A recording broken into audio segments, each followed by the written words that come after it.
Your book's called Exceptional People. Can you perhaps explain why you've chosen this title? Well, migrants are, and by that I mean international migrants, are exceptional in two respects. They're exceptional in the societies they go to, because they are the outsiders, they're different often to the people there. But they're also exceptional people from the communities they come from. They tend to be the brave people that take chances. They often are the most entrepreneurial, they're risk takers. They tend to be doing it often on behalf of others. It's often a family decision, and they are the exceptional person in the family that has to leave and sacrifice for their family. So they are exceptional in many respects in terms of the communities they leave, often a very tough choice. So those were really the two ways I thought of them being exceptional. I also wanted to change the mindset around migrants, who are so often thought of as negative, in negative connotations, and I think the word exceptional has a positive connotation, so I like that also. Yeah. So there is, of course, a big literature already on migration. So what do you think your book is really adding to that literature? There's an enormous literature, and you, Hein, have contributed much more than I have to that. I've really had this as a lifelong passion.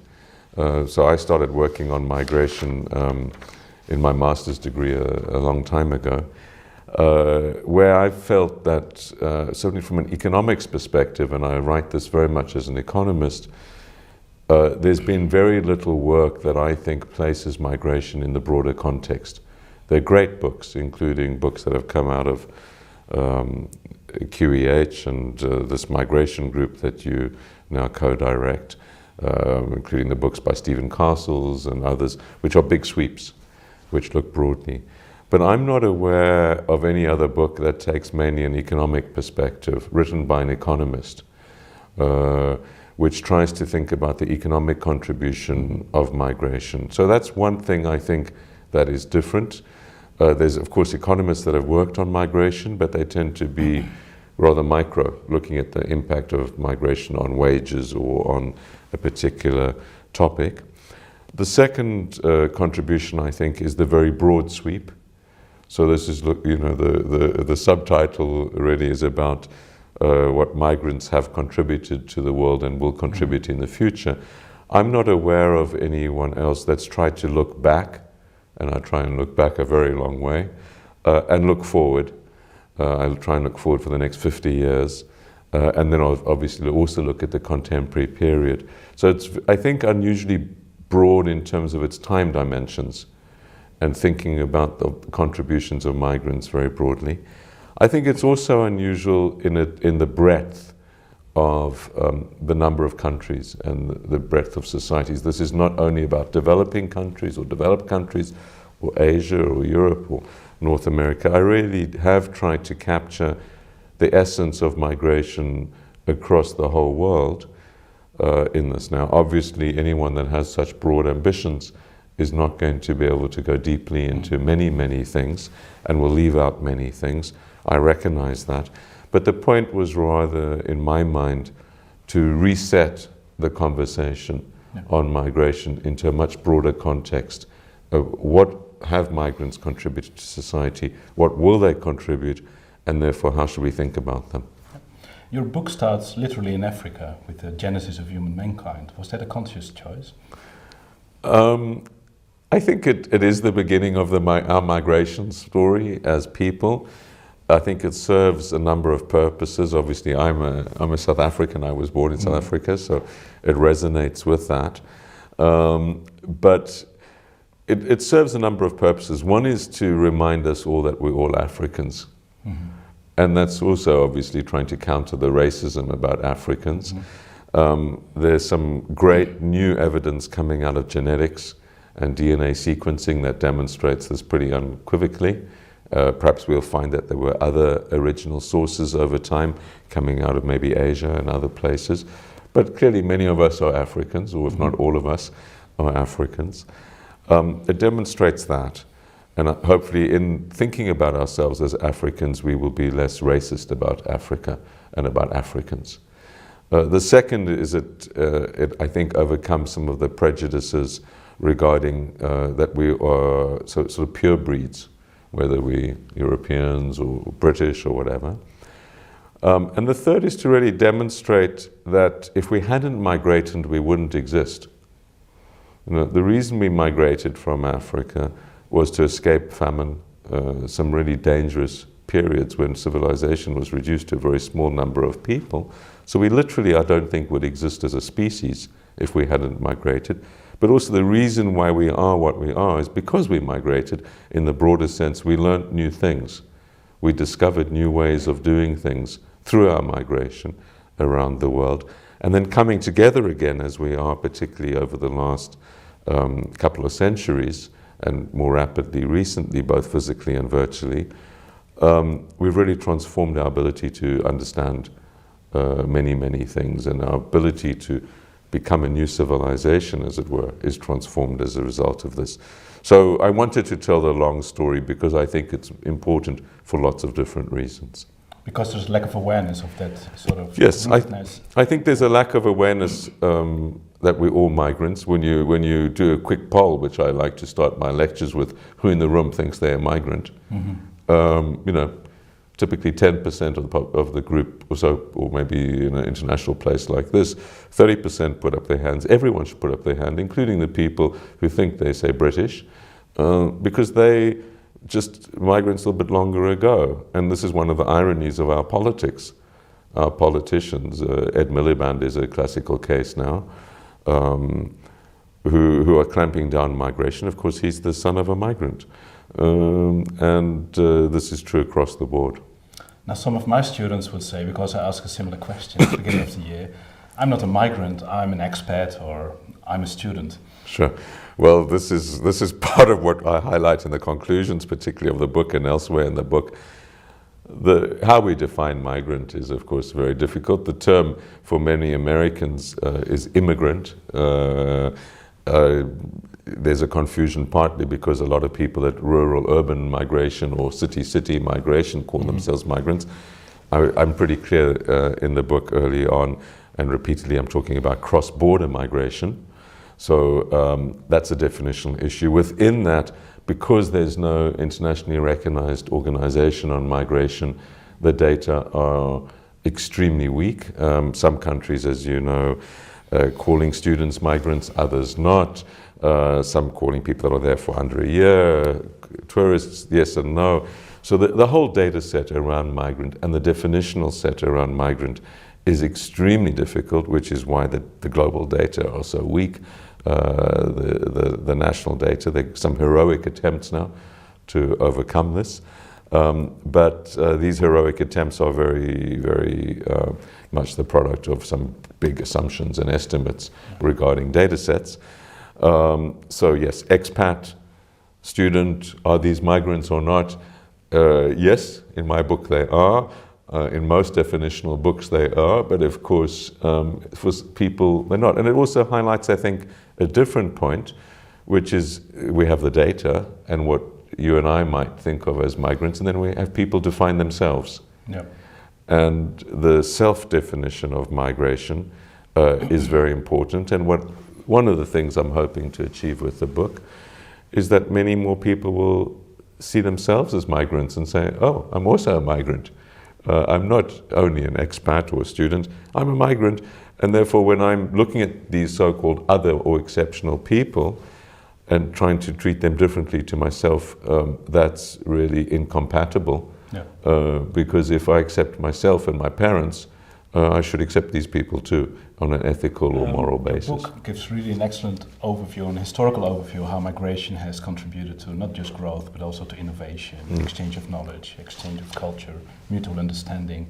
But how would you see the major costs of migration, or do you think it's appropriate to talk in terms of costs? Or yes, I do. I'm an economist, so I think a lot about cost-benefit analysis. I think it's very appropriate. I think societies have to think about the costs of migration. Not because costs necessarily give one a reason to keep people out, but because if you understand them, you can manage them. I'm absolutely convinced that on aggregate, migrants put in more to societies than they take out. And this is both true of skilled and unskilled migrants. The problem is that, firstly, most of the data is static. In other words, you look at any one time what the costs and benefits might be. But one of the arguments I make in the book, which I'm really convinced about, is that the real story around migration is the dynamic story. In other words, what over time the impact of having migrants in your society does to make your society more dynamic, more competitive in the world. And none of that is captured in any of this cost-benefit analysis. So the big win from migrants is often not captured. But leaving that aside, we need to think very carefully about the costs, and we need to put some facts on the table. One of the problem with economics is that it's very inconclusive on this. There are very few studies. There's virtually no studies, for example, in the UK, most European countries, that look at this. There are many studies that are really shocking, really bad, because they don't look at all the other factors that are happening in society, and they don't think about it broadly. Let's just take a place like England and maybe a city like Oxford. You think about what are the costs and benefits here. Now, the cost might be that there's some people claiming unemployment benefit, there's some people claiming social security benefit, there's some people that are maybe getting council housing and who are getting education because their children are in schools. So you might put that on the cost side of your ledger, and that would be the right thing to do. On the benefit side, what are the benefits? Well, how would Oxford operate without migrants? Well, certainly Oxford University would not be a globally competitive university. You and I would not be here doing this interview. In fact, none of the people in the room would be here, I think, on that basis. The university would not be competitive. But more than that, if we had fees, we wouldn't have international students. So we would be a very parochial place. Most of our great work now, or much of it, is done through international collaboration and traveling. We wouldn't do that. But broader, if we got sick, we went to the hospital, there wouldn't be the doctors and nurses there. Our garbage wouldn't always be collected. Our restaurants wouldn't be served. And Oxford would be a totally different place. We also wouldn't have the motor car manufacturing here, which relied very heavily on migrants. So we could capture some of those benefits. We might also say that part of the cost had been that wages have been pushed down lower than they might have otherwise have been. And that's sometimes the case, but actually we also need to think about the other side of this ledger. For example, and this is very true more broadly, one of the things that migrants do is they allow us to do more effective work.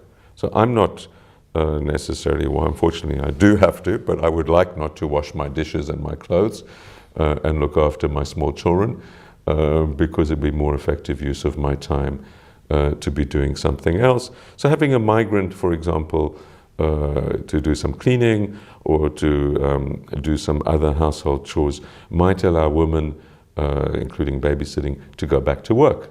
Mm-hmm. This is positive for the woman in terms of their career, but also for the economy in terms of the cost-benefit ledger. So we need to look at all of these things when thinking about the costs and benefits. I'm very for looking at the costs, but I think we need to look at broadly. One more point I would make on this is one of the big difficulties with migration is that the costs tend to be very local and the benefits tend to be national. Mm. So this is a big mismatch. Now you take certain places, and Oxford isn't one of them, but our town down the road, Slough, near Heathrow Airport, is because it happens to be a landing point, in a sense, for migrants. A very high share of the population is migrant, and including unemployed migrants and others. For Slough, the costs might well outweigh the benefits of migration, and you see the negative politics that come out of this.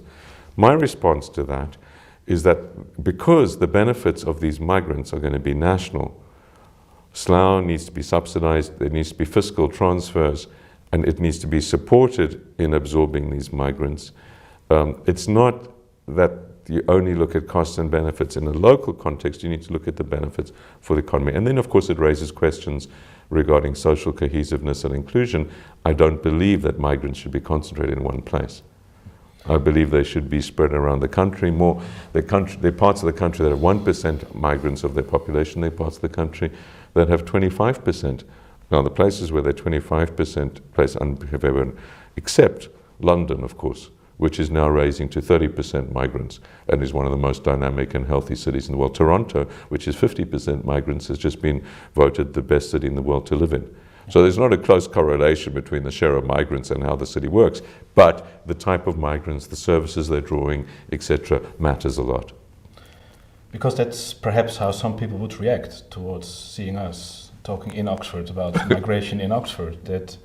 And I think it's also perhaps linked to more policy debates, because if you look at the direction migration policies have taken over the last 1 or 2 decades, it's become, I think, more acceptable to attract higher skilled migrants. But the conventional wisdom is very much that we don't need low skilled workers. What's your reaction to that? Well, I think it's wrong in many respects, but right in one.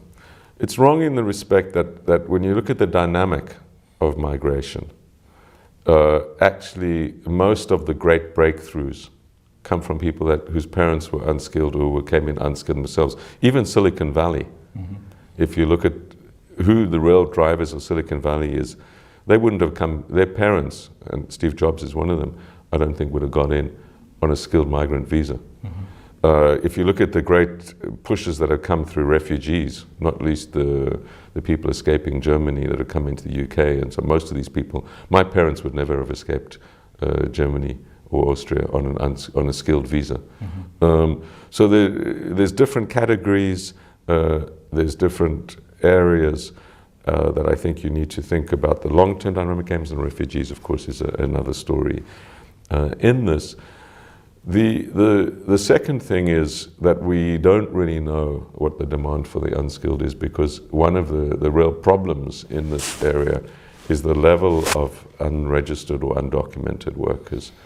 Now, if it's the case in the US, which is what people suggest, that 11 million people are undocumented, maybe up to somewhere between 500,000 and 1 million in the UK, these are big numbers. Now, what are these people doing? Are they working? Are they not working, etc.? So the documentation of unskilled is very important to get a sense of the demand. And I think there's lots of other benefits, both in terms of the rights and the responsibilities with documentation. My own view is that we should allow more people in, but under a better bargain. And a better bargain for them, but also for us, the insiders in society. So my own view is that when people come into a society, they should have the same rights and responsibilities as citizens. So they should have the responsibility to pay tax, to pay national insurance, to be part of the criminal justice system, to have their driving licenses and everything else, and they should be liable just as we are.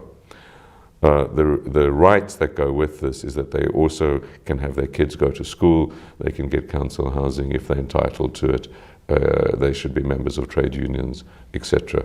So that's the bargain. Now, I think that there is no way that societies can cope with unlimited numbers of skilled or unskilled. There needs to be some regulation.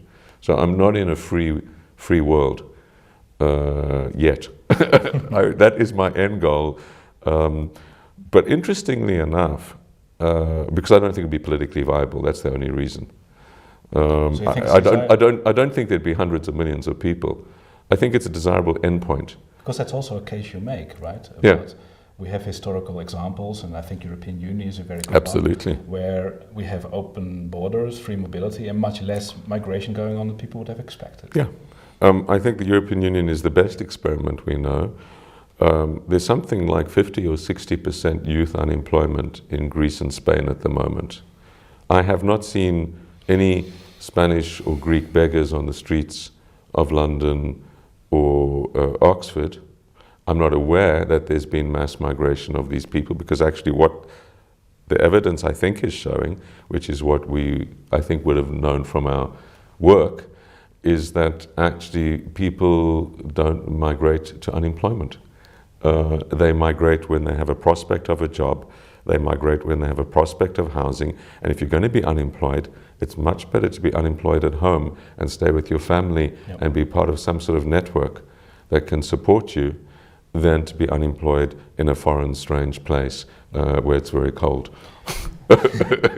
I mean, having read your book and of course knowing the other literature and all the evidence there is, that one defies the idea of welfare magnets, and which is the idea that migrants would massively go to welfare states and try to reap on benefits there.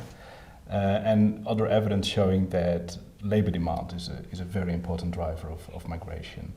Why is there still such a persistent belief, and why also in the research community you see a kind of continuation of researchers trying to look at welfare magnet effects? And there seems to be almost as an obsession by proving it exists. And it's also reflected in policy debates. And I'm wondering how to explain this. I think there is, there's a very, very weak magnet. But it's much weaker than what keeps the magnet of staying at home for people. So you do. I mean, there's no doubt that there are people in the UK, as I'm sure there are in the Netherlands and elsewhere, who might be benefiting out of the system, abusing the system. But these exceptions are used as some sort of general rule. I think it's politically convenient. That's why I think it happens. I think particularly in times of crisis, the leadership in countries are not prepared to say, we are the cause of the problem. We messed up the banking system. We didn't regulate it effectively. We have not messed up our industrial policies or our other policies to generate jobs at home. And we're not going to blame ourselves. We're going to blame these foreigners that are coming in here and taking your jobs. And by the way, the reason why as well our social welfare system is a mess is because it's been overrun by foreigners. I think it's politically convenient. Foreigners have always been blamed for all problems.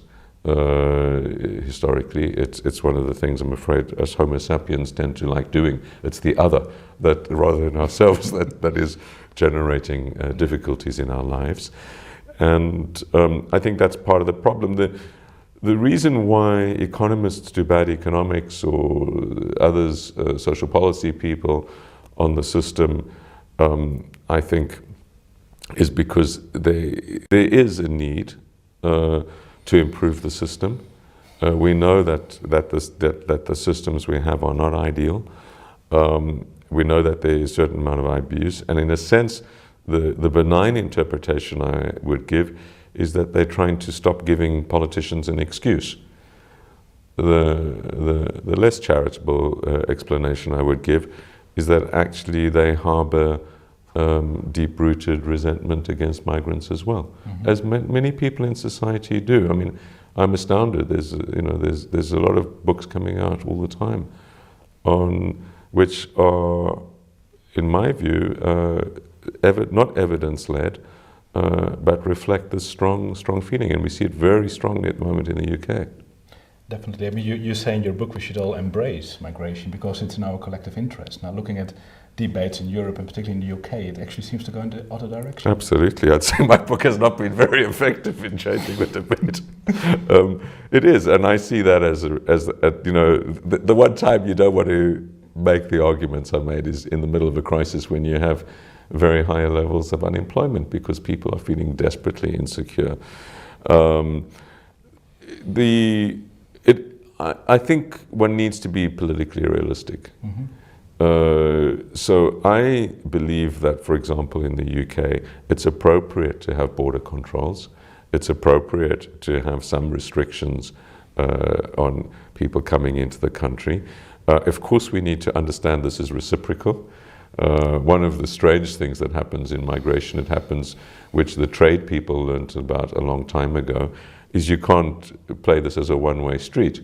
So we can tell the Brazilians not to come here, but don't necessarily expect them to accept us or accept our goods and services. We can tell the Spaniards not to come here if we want to try, but what about the many tens of thousands of British that are in Spain drawing their pensions and having a nice time in the sun? So this is a two-way street, and if you want to start building higher walls then you can't get out either through them. So this is one of the things that's not fully appreciated in I think, in British politics at the moment. So I think we do need some degree of border control. Now, how we do this and what the levels are is really the issue. And my view is that we are cutting way back too hard. We are demonizing migrants. Instead of saying, actually, we respect these people, they're good people for our economy, we just can't have above a certain number because of our high levels of unemployment at the moment. We would like to, and as unemployment goes down, we can build a more open regime. If that is the vision, I think it's a very different story to tell than the story that's being told at the moment. How can this story be told? I mean, if you look around the world, countries like Brazil, Turkey, China are in a way designing new immigration policies by which they try to attract people. Isn't there a risk that Europe may be lagging behind? Yes, I think Europe is desperately lagging behind. Not all of Europe. I mean, Germany is searching for migrants very aggressively at the moment, and has very high net inflows of migration, as you know. The demography is going to drive this quite strongly, particularly in continental Europe, where you see this massive decline in fertility and longevity, so the dependency ratios, and I talk a lot about this in the book, will drive it. And you've seen the data which suggests the OECD workforce going down from 800 to 600 million over the next 40 years or so. That is going to drive a lot of demand. The problem is that as we begin to wake up in Europe that we need more migrants, the migrants will begin to have either got jobs at home or gone elsewhere, because this is clearly going to be happening globally. Now, the US is rewriting its immigration policy. What's interesting is that this seems to be increasingly bipartisan. Yeah. It is a country built on more recent migrants, but I think they're getting it. Canada is very interesting in its policies, Australia. And my own sense is that Europe is in risk of being left behind, and within Europe, the UK is particularly disadvantaged in this respect, because the politicians seem to have got it into their head, also informed, I think, by some bad evidence that's coming out in the sense of not well-founded, that somehow Britain is full. This is just a sort of weird notion in my view. Your book is also a plea for more international collaboration and what you call global leadership in managing migration. Now, how would such a global migration management sort of regime look like in your vision? Well, it's an orphan sector, and this reflects itself on many levels. There is the International Migration Organization, which is a good organization, but it's member-based and member-driven. It doesn't have a UN mandate, and it doesn't have any executive power. So it also is not a global standard on, for example, migration data or research base. So I respect the organization a lot, but it's limited in what it can do. We need, I believe, something that will be able to represent it rather in a way like the ILO does, the interests of migrants, but also employers and countries, but particularly countries. There are many things that could be done that are simple. For example, pension portability is one of the real problems in migration. The sorts of work that the WTO has been doing on temporary migration could be done through an international organization, I think, much more effectively. The whole question of migrants' rights and trying to prevent this horrendous death that goes on all the time of people crossing the Mediterranean and other places.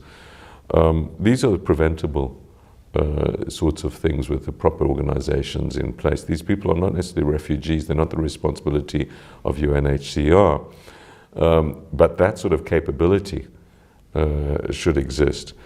The fact that everyone lands in certain points, as for example in Lampedusa Island after the Arab Spring, an international organization would be well placed to help the distribution around countries. And then I think harmonization, not only around data, which we've mentioned, but also harmonization on rules and regulations governing migration, visa regimes, would massively ease traffic. I mean, the whole visa regime system, which is often just a tit for tat. So other countries don't really want to have visas for you, but they have them for you because you have them for them, and you get into this sort of vicious spiral.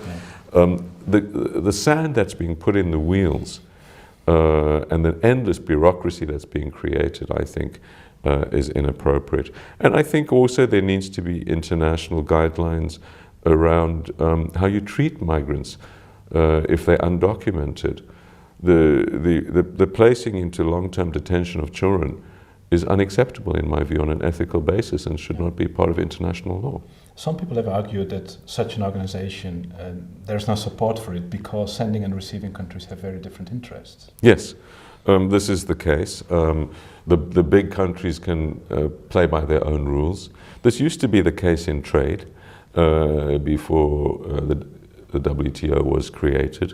A few big countries thought that if they just played by their own rules, it was much better than having international rules. The disadvantage of international rules is like in football, when the referee shows up the red card.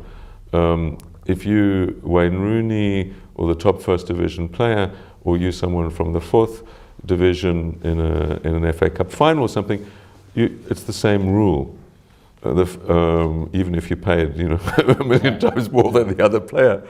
Well, that's why football works as a global sport. Why everyone understands it and keeps playing the game. The minute you take that away, and that the top teams play by different rules, that's the end of the sport. In international politics, and particularly in an area like migration, the big countries play by their own rules, and they don't want others to tell them what to do at times. So do you think but what countries will discover is that as they become more globalized and integrated in the world, they actually need these rules because they help them. They want their people to get visas to go to places. They want their expats to go and work there under protected regimes, to have pension portability and things. The way they do it now is a whole series of bilateral deals. Mm-hmm. And that's how they keep power, but play by their rules on the global stage. When you end up having bilateral deals with tens or 20s or hundreds of countries, it's better to have global rules. Yeah. And sometimes you want those global rules, as we found the US suddenly wanted the UN when it wanted to invade Iraq, because it works for you. So you sacrifice at other times. This has happened in trade, where even the US and the European Union have bound themselves to international trade rules and sometimes get found out against or found wrong in discriminatory processes, dispute resolution processes, and have to abide by the rules of the international courts. I believe that is the goal we want to finally achieve in migration. It's not going to happen in a short time. But do you think there's reason for optimism on the longer term that this is going to happen? I think that as migrants become more and more significant in all of our societies, and we move over the next 20, 30 years into a world of increasingly searching for migrants as opposed to trying to push them out, the thing will change. Mm-hmm. We'll be in a different world. I don't believe that our nightmares, well, not my nightmare, but some people's nightmares, of sort of hordes of people at the gate trying to, fight their way in, is going to come to pass. I think it's going to be the opposite.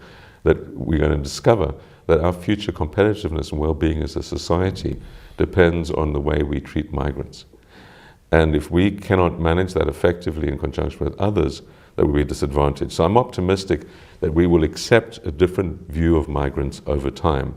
I think the genetic and other science will also help us in this as we discover, or everyone discovers, how mixed up we are. So I think our ideology or culture around migration will change in the process, and certainly these the new culture of Facebook and others, these are global communities. So whether we get to an international rules-binding agreement in our lifetimes, well, I hope we'll live a long time, so yes, but I won't hold my breath for it. Do you think the rise of new powers like Brazil, Turkey, China can play a positive role in this process? Yes, I think they can. Particularly if they are prepared to play politically strongly. When one of the disappointing thing about the BRICS so far, Brazil, Russia, India, China, South Africa, but Turkey certainly amongst those, is that they haven't exercised global power. So especially the Chinese and the Indians, which are by far the biggest of those, haven't exercised global power. This isn't only true on migration. This is true on climate change, it's true on finance, it's true in many, many dimensions. So we're in a dangerous handover period. The old powers have sort of lost interest in global governance. The new powers are not yet ready for various reasons to lead. So I don't see these new powers on migration or on other areas exercising power in the next 10 years or so. But I'm hopeful that towards the 2020s, as they become increasingly self-confident, they will be able to do so. So, going back to Europe for a while, I mean, you sketch quite a grim picture of the current state in Europe in terms of the policy debate on immigration.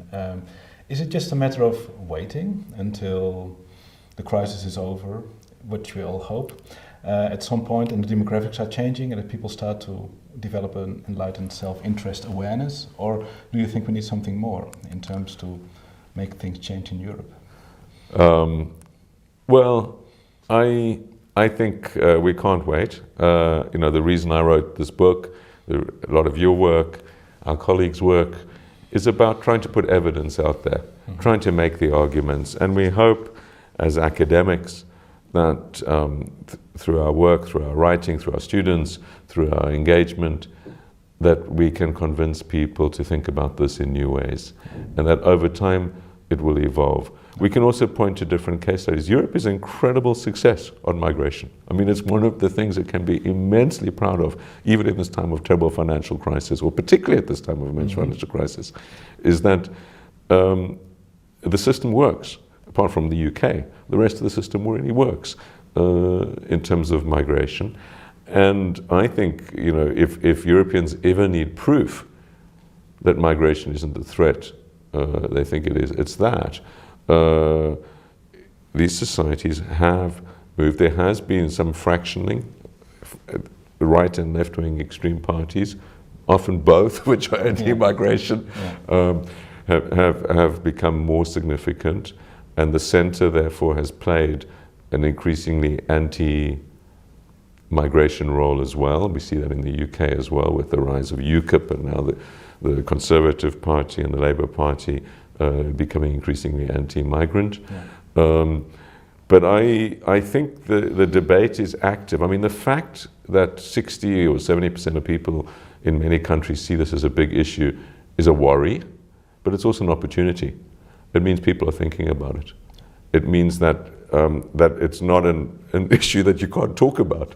You know, you can talk about it, you can get it out there, and I think the challenge is to get evidence out there and to overcome fears and emotions with evidence, but also to exceed some things. I mean, I completely accept the concerns of citizens who say, I don't want my child to go to a school classroom where English is the second language, or in the Netherlands, Dutch is the second language. Or I don't want to go to down my shopping street and find I can't find my stuff, I'm finding some foreign food. You know, or these people are talking a language I don't understand. It's not that they threaten them, it's just that they want to feel at home in their homes and in their communities. And home for them means similar people talking similar language and etc. I think this is understandable. I completely identify with this. And so we need to think, as people who believe that societies should be more tolerant and more migrant, so what do you do? How do you structure your urban areas? Where do you put the migrants? How do you ensure they integrate? Do you make language courses compulsory? Do you offer multiple languages, for example, in your systems? Yes, you teach it, but do you make your home language compulsory? What are the responsibilities that go with being with a migrant, and have grown-up conversations about that? I am not one of the pro-migrant people that just says, let them come and we must love them. I don't believe that. I don't believe it'll work politically. And I think one of the failures we're seeing in the politics of Europe and the politics of the UK is that we haven't enough talked about these really difficult and tough issues around migration. We need to talk more about them, not because we will end up keeping more migrants out, but because we will end up being able to better accept the migrants who are here, assimilate them in our societies, I think that they will benefit us more effectively in the process. Yeah, I mean the last issue is this idea that there are pro and anti-immigration camps. Now, reading your book, this seems a simplistic way of sort of representing the debate, because it almost seems like you can turn it on and off like a phenomenon. But whereas you argue in your book, migration is part of broader processes of social transformation and growth. Absolutely. I mean, if the book leaves the reader with anything, I hope it's A, that we're all migrants, so if we're anti-migrant, we're anti-ourselves in a sense, and anti our parents and everyone else that's moved around. If we anti-migration, we anti all the big civilizations that have happened, because all of them are the result of migration. It is maybe the key defining characteristic of what makes us humans, differentiates us from most other species, is that we can migrate and adapt and change in different environments, and we do and have over time. And that's the cause of our immense strength as a species. I mean, we are a migrant species, and that has made us who we are. So the idea that we somehow turn on and off for time is to deny who we are, in my view. Now, the management of this, the other point which I haven't mentioned, which is key, is part of the problem is we define migrants that people that come across borders. So you have more borders, you have more migrants. We've moved from having 50 countries in the world to having over 200 in a very short space of time. We moved to having passports. We never had a passport 100 years ago. So we're defining all these countries, the borders, the passports. Now we're thinking about more countries. You know, Scotland's thinking about leaving the UK. So more and more countries means more and more migrants by definition. And then we keep redefining ourselves in this process. So I think you're right. It's not an on and off thing. Like, it's more how do you manage people moving across borders in a way that's humane, that's effective for them, but also for our societies, doesn't lead to the sort of political backlashes that we're seeing now. Thank you.